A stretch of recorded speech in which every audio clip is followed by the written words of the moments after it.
Kita ke informasi selanjutnya, saudara. Seorang selebgram asal Medan meninggal dunia usai menjalani prosedur sedot lemak di klinik kecantikan WSJB di kota Depok.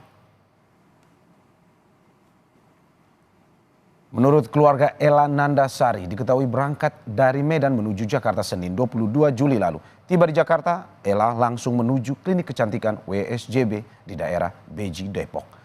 Ella kemudian dilaporkan meninggal, diduga usai menjalani proses sedot lemak di klinik tersebut.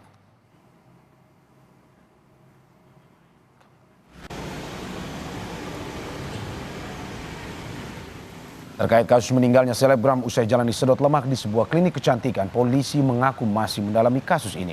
Meski belum ada laporan resmi, polisi akan tetap melakukan penyelidikan dengan memeriksa sejumlah saksi.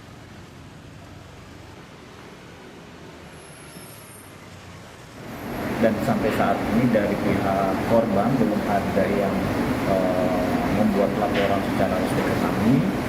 Namun terkait dengan info tersebut kami menindaklanjuti dengan melakukan penyelidikan untuk mengetahui kebenaran dari informasi tersebut yang beredar di media sosial. Adapun tindak lanjut yang sudah kami lakukan ya sampai saat ini sudah melakukan interogasi ke beberapa saksi